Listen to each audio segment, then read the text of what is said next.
Alright, so as a lot of you are aware, last week Apple released OS X 10.8 Mountain Lion Developer Preview, and what I've basically done is updated my VMware images to have an image of 10.8. And this was slightly more complicated, so I'm assuming this is going to be slightly in demand because of the way you have to install it. It's not the same as, Snow Leopard or Lion, it's slightly more complicated and difficult. And so, if you want to download it, go to the link in the description and you can download the 7-zip file. And the file you'll get is basically this file here, and all you want to do is just double click it and press extract, and you'll end up with this folder. And so inside this folder you will have three more folders. You have the Mountain Lion folder, which is obviously your image, and you also have these two unlockers, one for hardware and one for the guest in the virtual machine. And so what you want to do first is go into the Mac OS X guest unlocker and select whichever VMware you're using. So if you're using version 7.1, then you want to go to the top one, and version 8 go to the bottom. And then open up the README and just read through whichever one it is that you're unlocking. So Workstation for Windows, Workstation for Linux, Fusion for Mac, etc. Just make sure you know what you're doing. I'm doing it on Windows, so I'm just going to go into my Windows unlocker folder and just double click on install.cmd. And this command window will close once it's finished.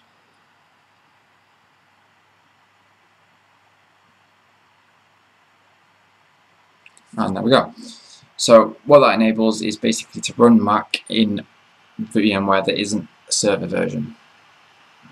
And indeed in our case it allows us to run Mac altogether. So if I just go back to my main folder, the hardware virtualization folder isn't required for a majority of people.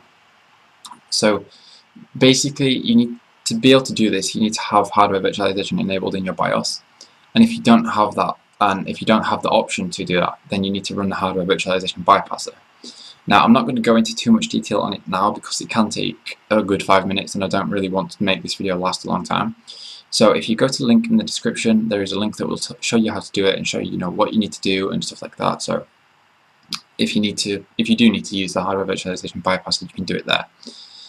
And so next we want to go into the Mountain Lion folder and just double click on the VMX, and that's the file with the little three windows. And the VMware should open up. Okay, so there we go. And you can see in the bottom left you have basically contact information in case you want to get in touch with me and have a problem. And first things first is you want to go to edit this virtual machine, or edit virtual machine settings, whichever it is. And then you can allocate RAM and processors and stuff. In terms of memory, I recommend just a gigabyte. A gigabyte works perfectly fine and always has for me on various different systems and stuff. So if you want to put more, you can do, and it does make it run smoother, but sometimes it's at the cost of your host running smoothly. So sometimes Windows will be slower, in which case obviously everything within Windows will be slower, and so it'll kind of balance out rather than just making 1 gigabyte work for you. And so you can obviously change processors and stuff.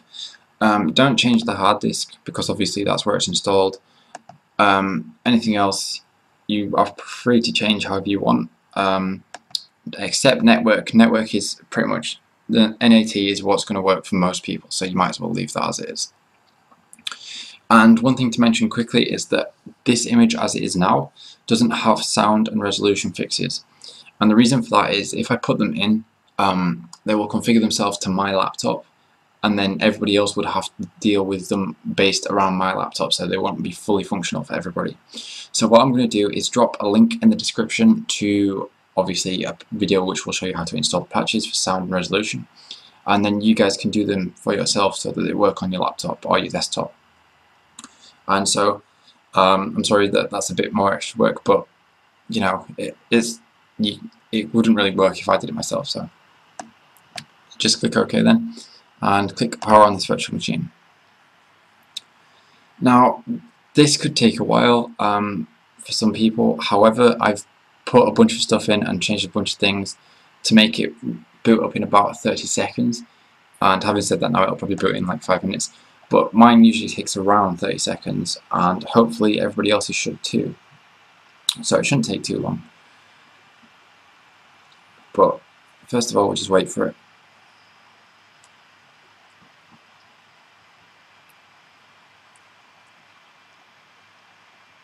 And I might as well say now whilst it's booting is that obviously the image is a torrent download, so if anybody could seed the torrent, then I'd be very appreciative of that, because obviously I can't seed to like a few thousand people constantly, because obviously that's just going to, like, first of all, look suspicious, and second of all, it's just going to like waste all my internet. So anybody who seeds, it's appreciated.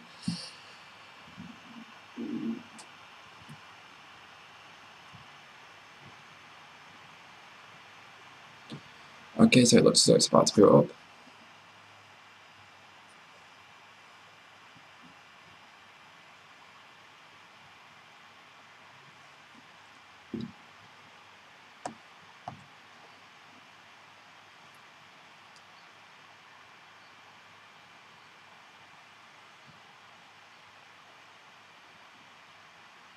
Okay, so here we go. And just to prove that it is Mountain Lion, you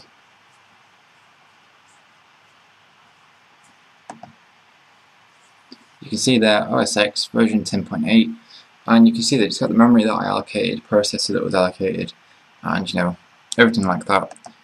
And if I just scroll down a bit, you can see that we have the messages beta, which is obviously Mountain Lion. Well, not Mountain Lion only, but it's a feature that comes with Mountain Lion. So there you go. That is Mountain Lion in a virtual machine and a virtual image, sorry. And so just go ahead and download it from the description.